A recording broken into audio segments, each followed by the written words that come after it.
The metropolitan borough of Wigan is named after its largest town, Wigan, but covers a far larger area which includes the towns of Atherton, Ashton in Makerfield, Goldbourne, Hindley, Ince in Makerfield, Lee and Tildesley.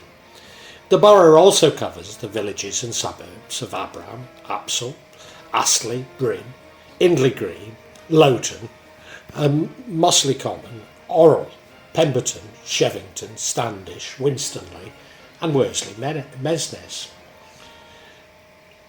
This vlog covers Wigan town to the north and the borough to the west and north. The Billinge Arms in Orrell, whose cellar was used as a mortuary, not unusual given the cool air in cellars, is reputedly haunted. A derelict old house in Abbey Lakes, situated opposite the Indian restaurant, was reputedly haunted by a former elderly occupant. A young mum and a toddler daughter were being haunted by a poltergeist. When the Wigan Evening Post caught up with student midwife Holly Taylor and her 2-year-old daughter Willow in December 2010, they were refusing to sleep at their apartment in Pemberton town centre after a terrifying series of events. St Joseph's Roman Catholic Seminary at Roby Mill, up Holland, is believed to be haunted. In August 1904, a house on Church Street, up Holland, next to the cemetery, 3 young boys were woken from their sleep by strange noises. It's known as the Ghost House because it's said to be haunted by George Lyons, the highwayman. Although it created a stir in the local press, I believe that it was revealed to be a hoax in the 1930s.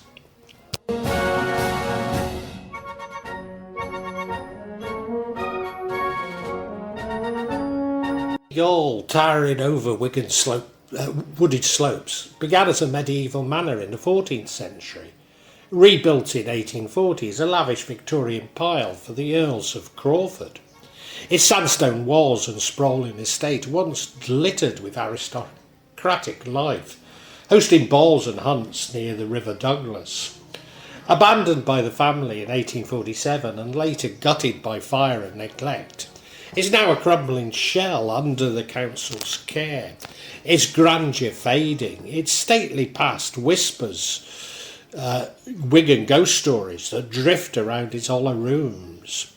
All of the spectres reputed to roam the building and the grounds of Haigh Hall. The frightening is that of Lady Mabel, the veiled ragged figure who's said to cause insanity if you meet her because she has no face. Mabel Bradshake,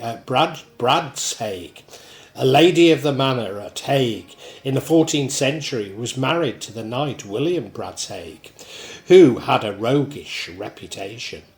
In 1315 he fled the country after his involvement in a rebellion against the Earl of Lancaster. Hearing nothing from him for many years, his wife eventually remarried. However, Bradshake returned in 1322.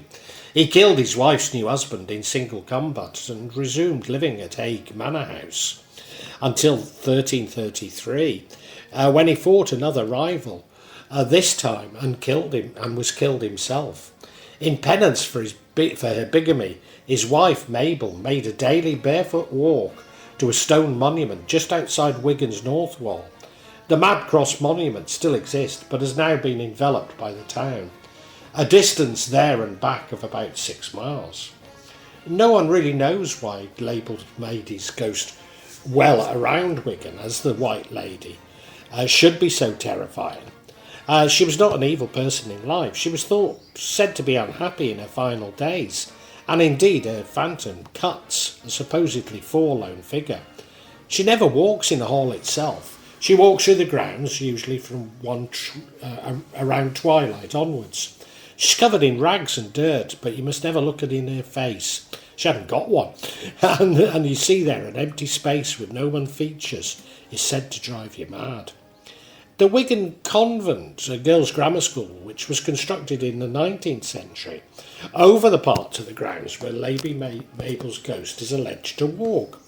The building was demolished at the end of the 1960s, but ex-convent girls confirmed that a spectre known as the Faceless Nun was supposed to haunt the school's basement.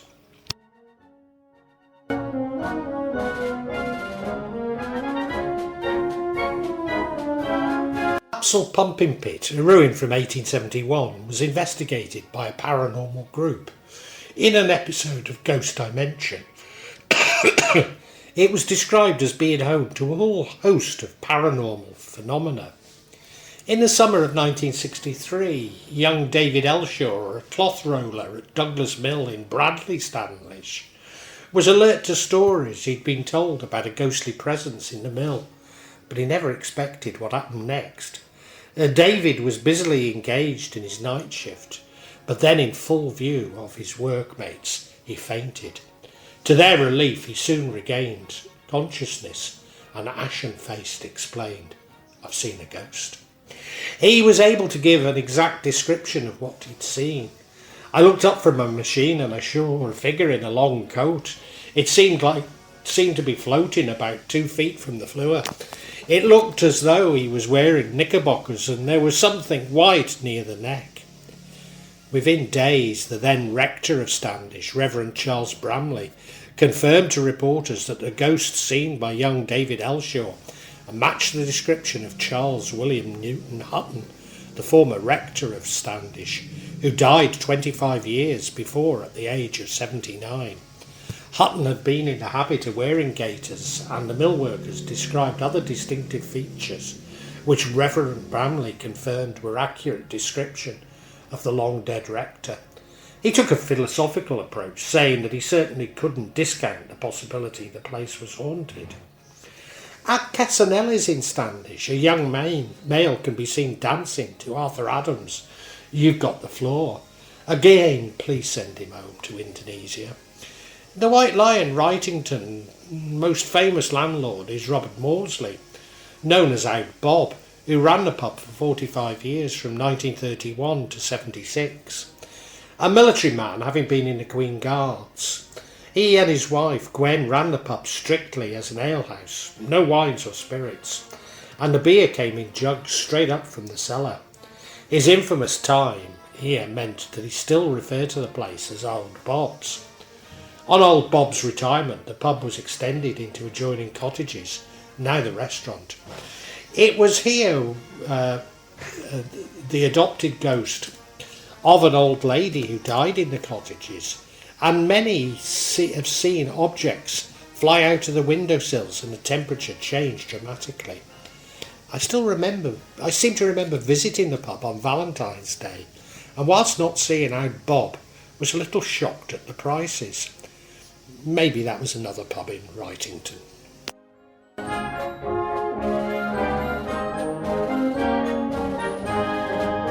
If you're wandering the Lancashire Moors towards the end of Lent, look out for the ghost of Wigan Borough. You'll find her by flowing black hair and deathly hollow eyes, framed by thick black eyebrows. A black dress and cape and old-fashioned bonnet complete the picture. Some say she carries a cigar box, others she carries a towel, though the reasons for the ghostly props are unknown. Locals say she's the spirit of the woman who was murdered in the late 19th century, and whose ghost returns to the scene of the crime every Lent in search of her murderer. She's been seen in a cottage in Withnell and disappearing amongst the tombstones of the church. Wigan Liz, the Lenten ghost, was a regular feature in the press in the 1920s, though at the heart of the story is a dark, tragic twist. Liz was a real person and indeed died in mysterious circumstances. The earliest accounts of the ghost of Wigan Liz I can find come from the early 1920s. In April 1921, the village of Withell near Bolton was said to be in a state of terror. Mrs. Forshaw said that the ghost, with a black cape and hollow eyes, had visited his cottage 3 or 4 times a week recently. Forshaw said that his daughter had woken to find the ghost in her bedroom. "Follow me," the spirit commanded, and the girl obeyed, following the ghost downstairs. A few moments later she was found, herself alone. Mrs. Forshaw told the press that the family were looking for a new house, so disturbed were they by the ghost. Elizabeth Wright was a single mother who lived in a small cottage in Withnell and was a well-known character in Wigan in the late 19th century, hence her nickname Wigan Liz. On 24th of March 1895, Liz went shopping in Blackburn, where she bumped into John Livesey, a quarryman in his late 20s, who was widely known as Jack of the Woods. The two had been lovers on and off for several years and went for a drink together. They were seen in a number of pubs between Blackburn and Wigan as they walked home. They were clearly very drunk and being refused service in one place. At another, Liz appeared dishevelled as she called for some rum. She had almost lost her bonnet. Meanwhile, back at her cottage, Liz's eldest daughter, Mary, 13, was worried that her mother had not come home and was waiting up anxiously. She was startled by someone hammering at the door shortly after midnight. It was John Livesey, though Liz was not with him. Livesey looked as though he'd been in a fight. He was bleeding and had cut above the right eye. Though it was not a wet night, Livesey was soaked. He later claimed in court that the wound had been caused by him and Liz falling down drunk on their way home. He also said he was proper drunk and could remember nothing more of the journey back from Blackburn.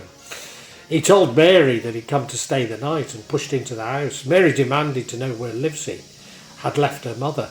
He replied he'd left her at the canal bottom. Mary asked what she's doing there.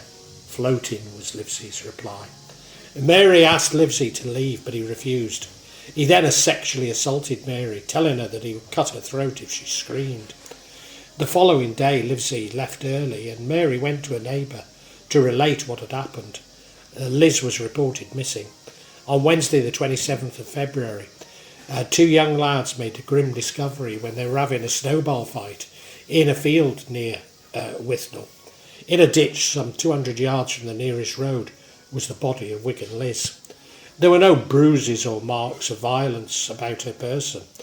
The inquest concluded that Liz had died of exposure to cold, accelerated by a heart condition. Many in the village believed that Liz had been strangled or otherwise murdered by Livesey. Livesey escaped punishment for Liz's murder, if indeed he was guilty, though he was convicted of sexual assault on her daughter and given 2 years hard labour.